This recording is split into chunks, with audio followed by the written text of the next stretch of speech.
Students, welcome to EPG Pathshala. I am Dr. Krishnendu Ray, teaching in the Department of Ancient Indian History and Culture, University of Calcutta. Today, we are trying to learn about the module Origin of Kingship, Position and Functions of the course Indian Polity. So, learning objectives that we are going to learn today in module form is, first of all, structure of administration, under which we will be studying Ratnahobingshi ceremony, espionage, Ashtadasha Tirtha, department of the government, and empirically we will be learning some administrative reforms under Ashoka, revenue administration and military administration and judicial administration. All these things will be treated in this module so that we can understand how administration was run in ancient India, particularly during this period, Mauryan period. So let us introduce the topic, how it is to be learned under different heads. That will be easier for you to grasp the entire picture. First of all, on the basis of historical experiences, early Indian historical experiences, as well as archaeological materials from different excavated sites of the Indian subcontinent, what we get? We get some essential features which I will be presenting.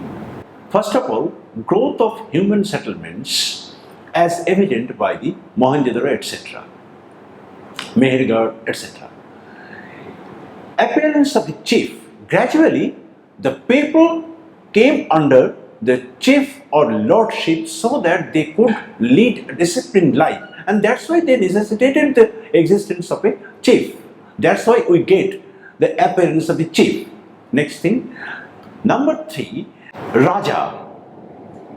Raja essentially was a military leader who led the people to their chosen goals. So Raja signifying the position of importance. Naturally, you can understand that Raja was not equal to all, but he was above the common people. That's why his position was higher from that of the common people, common mass.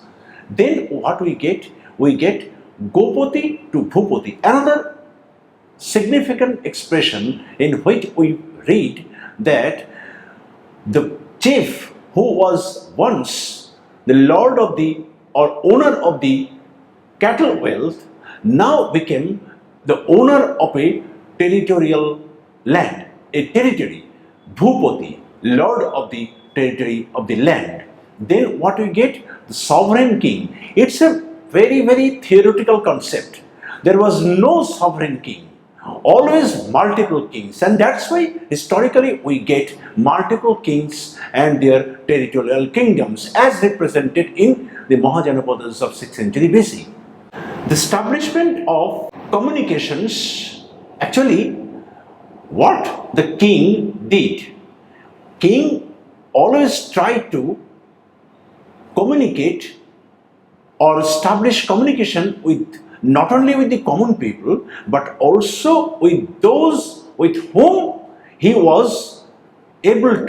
became able to establish and entrench his authority and power territorially. That's why we are speaking of communication at two essential levels. Firstly, between the king and the common people, as I have told you, common people or Praja. Secondly, between the king and his associates, that is core group on which or on whom the king depended for exercising his power and authority territorially. These two levels communications are essential, absolutely essential and significant in understanding the administrative setup of not only Mauryan period but also of any other period or phases in early Indian history. So what we get in regard to the structure of administration, how the king administered or exercised his power and authority through different tiers of or different groups of people, and that is how we get the concept of the structure of administration. Here we get two particular institutions, Sabha and Samiti. Now what is Sabha? Sabha actually body was represented by the Brahmanas. Actually Brahmanas were socially superior class, elite class. They were different from the common mass. So they were considered to be or counted to be the members of what we call the Sabha. And what they did, what they functioned, their function was two, political and judicial. Essentially what we get in this regard, we get the Brahmanas actually performed those activities which were keeping or holding the tribes or the society that they had formed. So from that point of view, they perform judicial activities, political activities, so that they could retain not only themselves but also the common people. That was essentially the function of the Sabha in that remote age. Next, what we get? Samiti. Here also we find the formation. In connection with the formation, it was actually a tribal assembly. Common people used to assemble there, and gradually the king became the member, and that too was, this body became so significant. King tried to capture this body because this body represented the voice of the common people. So if king could occupy this body, king could bring this body under his authority, under his control, it means the common people, he could bring the common people under his authority, his control. So that is how the Samiti also became very important. And the king therefore attended the meetings of the Samiti and particularly directed the deliberations also, because as I told you, it represented the voice of the people. So king was concerned with as the king was concerned with the common people in connection with his power, exercising his power and authority, so he was essentially concerned with the voice of the common people, and that's why he attended the meetings of the common people, that is Samiti, and directed their deliberations as he wished to direct it. So this is how these two essential administrative bodies, administrative in the sense the king always tried to administer his authority, his power, his command over the common people. That's how these two bodies functioned in association with the king gradually.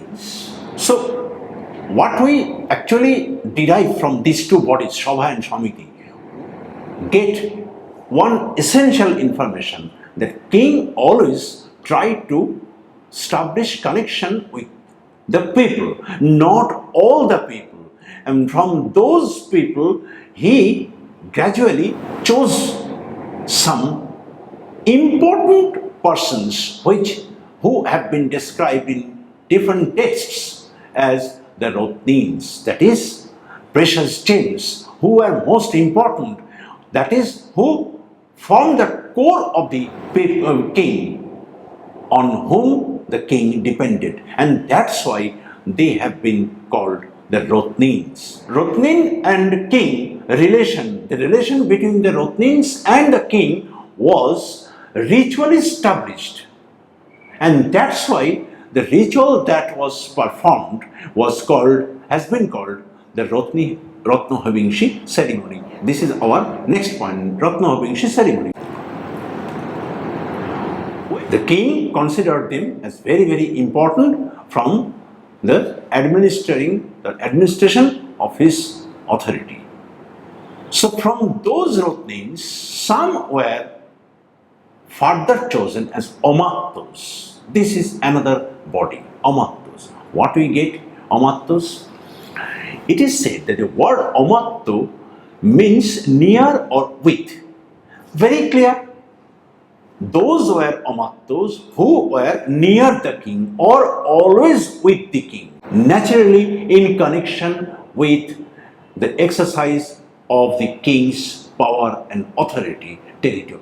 From Omattos, we get that some Omattos were appointed as Montrins. They were more important.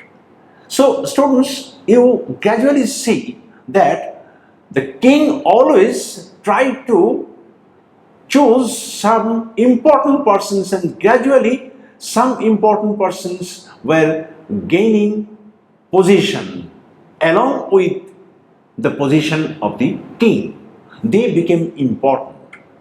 This is how we come to the Montrins and Montri Porishad also. Not all those were Montris or Montri Porishad members. More important persons were represented the ears and the eyes of the king, that is, secret agents who have been described as Gurha Purusha in the Kautilya Arthashastra. In English, we get it as espionages. Espionages, secret agents, they might be students, saints, and any other persons. Actually, what they did, they secretly collected information from different walks of life related to the administration of the king and send those news to the king. So that is how the secret agents were or have been called the eyes and ears of the king. In this connection, we should note another thing. Today also, any government service applicant, when he or she gets employed, his or her papers are verified by the police or secret agents in order to judge the authenticity of the papers of the candidate. Exactly in a similar way, in ancient times also, the king, with the assistance of these secret agents, technically called the Kshatri, these secret agents collected or verified or authenticity of those people, those Amattos or Montrins, who were related with the administration or performed administrative duties, collected information about their whereabouts, about their activities, and sent those information to the king. And that is how the king could maintain his vigilance. Many works have to be done, and those works have to be done under different departments. So, exactly in the similar way, in ancient India also, we get different departments: Senapati and Palace Guard, Chief Gate Guard, Chief of the Armed Forces, Prime Minister, different head of the Palace Guard, Administrator. This is how we get many departments, and this numbered 18, and that's why in the Kautilian Arthashastra it is described as the Ashtadasha Tirtha. Remember, this is described as the Tirtha because these departments are very, very important for carrying out the responsibilities of the administration of the king. According to the Kautilya Arthashastra, we find a good number of administrative departments such as Department of Revenue under Samaharta, Treasury Department in charge of the Sannidhata, Records Department under the Akshapataladhyaksha, Koshadhyaksha heading the Receipts Department, Bhandagarika of the post-Mauryan phase, and Superintendent of Mines. So students, you can easily understand that there were so many works, and those works were managed by different heads, and that is why in the government, we find the creation of so many departments in order to manage the works related to the administration. This is how what we get: Superintendent of Gold, Suvarnadhyaksha, Superintendent of Storehouse, Superintendent who guarded the forest produce, the Superintendent who looked after the manufacture and armors and equipments. So here also we get another superintendent who regulated the weights and measures. Another important thing: weights and measures. Whether you are frauding the people, that has to be checked and watched by the king, because king for all. King cannot allow the fraudulent, cannot allow the cheater who cheats the people. So that's why, from the point of view of weights and measures, so that the trader could not cheat the common people, weights and measures that they had used had to be kept under royal checks, and that's why we find this particular department superintendent who regulated the weights and measures. Even today also we get this in our government. So, superintendent of who measured space and time. Even today also, space should not be misused, time should not be misused, and in that connection, particular department also was there. Today, we do not know whether we have it, but it is absolutely essential for smooth running of government. So, in connection with the departments of heads of departments that we have seen now under different heads, what we get?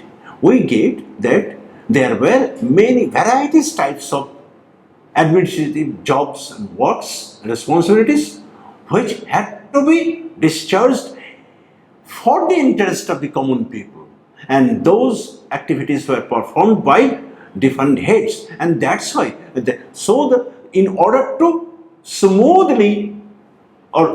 running of the administration, the king always in association with these departments, and that is why we get so many types of departments in the administrative setup. So, in connection with this, we have got from different textual sources what we get, whether those were practiced in reality. In this connection, we get some references from the Ashokan or Ashok Maurya's different royal edicts and other sources. What we get? Ashokan administrative bodies are provided with a number of administrative bodies, Nikaya, which helped the administration of Ashoka Maurya. They are as follows. Mahamatra, or as Anta Mahamatra Pillar Edict 1 of the Antapalo of the Kautilya Arthashastra, the Rajuko concerned with field survey, the Pradeshta concerned with reports from Pradesha or province, Yukta concerned with the recovery of the lost property, Yukta of the Manusamhita. Next, Pulesha agents or Raja Purusha, that is Kautilya Arthashastra models. The Prativedaka or reporters compare Choros of the Kautilya Arthashastra. The Pachabhumikas or inspectors of cowpens.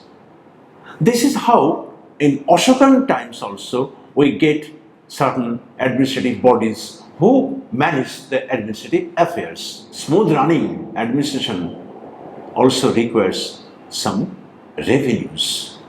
That is, now we come to the revenue administration. In this regard, we find two main things. First of all, agrarian revenue, 1/4 or 3/4, and non-agrarian revenue from different non-agrarian sectors, that is, potters and other occupational groups. Revenue, Boli and Bhago, that is, king enjoyed a certain amount of share from the land, and some things had to be given to the king. That was the right of the king to enjoy, to receive this. So Boli and Bhago. And what we get next? We get next from different sectors. What the sectors? The city area, the agrarian country areas, the mines, the irrigation projects, forest and pasture grounds. From these areas, taxes were collected and deposited to the royal treasury. During the emergency, when emergency arose, what the king did? During the emergency situation of the royal treasury, the taxes were collected at a high rate from peasant, artisan, traders and even the prostitutes. They were bound to pay the pronoyo. This is technically called pronoyo kor, pronoyo kriya, in which the process through which these emergency taxes were collected. Post-Maurya phase, that is 200 BCE to 300 CE. Here also taxes were collected. Here we find two important terms, Karukara and Deomeyo. Bhago, Bhogo and Boli were continued to be collected from different people, categories of people. But in addition to these, we get two important significant terms in relation to the revenues, that is Karukara and Deomeyo. It is also meant the taxes were collected from potters and others, and they were bound to, they had to pay these taxes to the king. What we get next? This I have told you just now. Deomeyo, according to Chakraborty, that is Ranabir Chakraborty, possibly meant the tax collected from, in terms of money, from trade and commerce. That is, in terms of cash, this tax had to be. Nowadays, traders also pay taxes in terms of money, possibly, and that is recorded as Deomeyo. Certain amount was paid, was payable, Deo. Now, all these administrative jobs had to be guarded against the unknown dangers or attacks of the enemy, and that's why administration always depends on the strong military force. so that they can save the country as well as the administration of the kingdom. That is why we get the military administration. Next, requisites like food, instruments, etc. were transported by the Go-Shokoto. The third concern was the infantry as compared to the Pottadhaksha of the Arthashastra, who knew the art of military operations in water and on land. The fourth group was in charge of the horses. At this point, also we may recall the Ashwadhaksha of the or superintendent of horses of the Kautilya Arthashastra. Students, today also our government maintains different departments, horses in under three different: air marshal, air, infantry, as well as navy. Whether navy was maintained by the Mauryas, we cannot be sure of this, though we have a clear-cut reference in the to the Nabadhaksha in the Arthashastra, but we cannot be sure of this in reality. Maybe or may not be. Next comes the punishing the wicked and defending the righteous. This is the motto of the judicial administration, because every government always tries to safeguard the common people, their interests, their properties from the attacks of the wicked.